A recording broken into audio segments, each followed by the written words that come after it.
Andrew Tate is a huge influence on what's going on inside classrooms, and this is absolutely horrifying. A lot of teachers say these red-pilled boys feel the need to come in the classroom and assert male dominance over their female teachers. They're challenging women for dominance in the classroom, and this is making it harder to actually get the job of teaching done. Teachers say a lot of these boys have a gender disdain for them even being there instead of being at home, and they are constantly challenging and questioning their expertise. One teacher said some of the boys she teaches are like, "Who is this girl trying to tell me off? Who does she think she is?" And they're openly dismissive of any teaching about and even by women.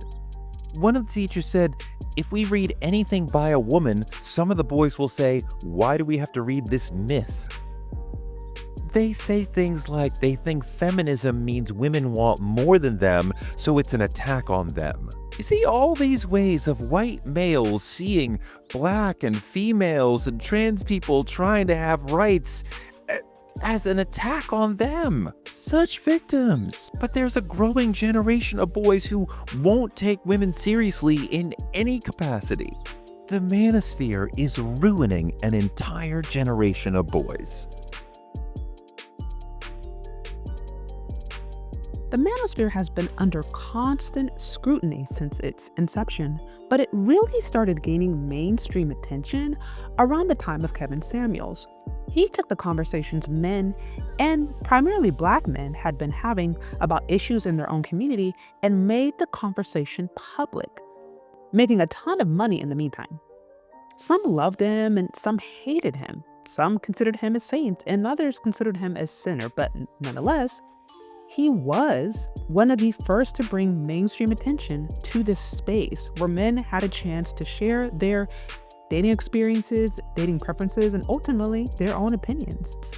And by the way, if you are interested in sharing your own dating experience, I am compiling data right now and am offering 15-minute consultations to anyone who has a story to tell. Feel free to sign up on my Calendly link below. Fast forward, and after his passing, we saw Andrew Tate really take off. And while there is debate as to whether or not he really is a part of the Manosphere, or whether or not he is considered red pill or just exists in his own space entirely, nevertheless, those who have not cared to make a distinction or find nuance in the space simply branded him as the face of the Manosphere. His popularity was unfounded. I mean, young boys flocked to his aggressive, super masculine, no-nonsense approach. Many boys feeling like his response to feminism and misandry was courageous, which, by the way, nobody talks about misandry. And they just ultimately found the fact that he was able to talk about many of those issues that men face refreshing.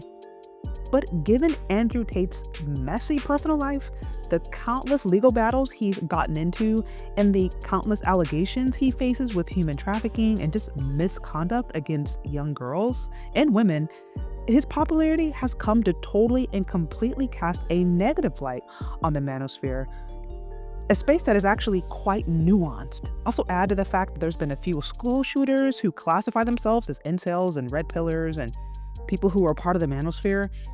And even the recent Netflix documentary about the young boy who got radicalized by the Manosphere and ended up unaliving a young girl. I mean, basically, the Manosphere is getting a ton of hate by the mainstream media.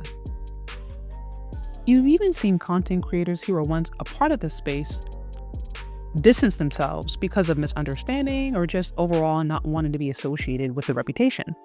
But my unpopular opinion is that I don't see it all as bad.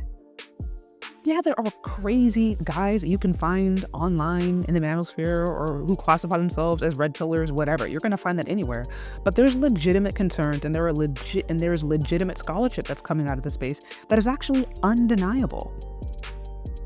Of course, nobody agrees with any man who is going out of their way to abuse, or take advantage of women, or just tear them down.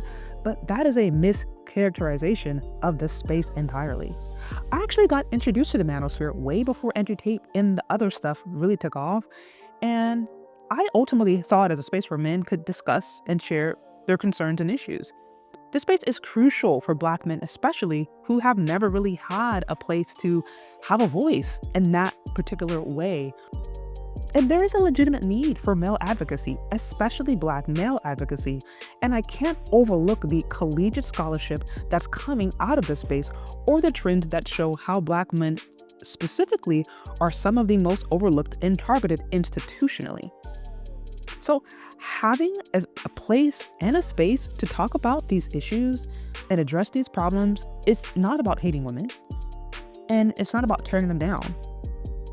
It's much more about addressing these issues that have been overlooked for quite some time. And I see absolutely nothing wrong with that. So I do think there should be a distinguishment against, crazy, insane people out there who are maybe incels or crazy red pillars or whatever. Like, I do think there needs to be a distinction, or there needs to be at least an understanding that this space itself is really nuanced. And you have people across the spectrum. You have professors who are part of the space. You have people who are actually in academia who are part of the space, who bring legitimate scholarship. And then you have those people who may classify themselves as red pillars who are insane and have mental concerns, or actually maybe legitimately hate women. You have all of that. But I don't think that makes the space inherently bad. I think we have to be willing to at least look at the concerns before we throw out the baby with the bathwater. And like I said, I don't even know that Andrew Tate is really considered a part of the Manosphere or red pillar. I think he's just, unfortunately, what happens when you have a generation of things that have been overlooked for quite some time, and then eventually the pimple pops. And it's ugly. And that's what we're dealing with now. But trying to shut men down and say that they're just crazy for having these concerns, I don't think is really the best way to do it.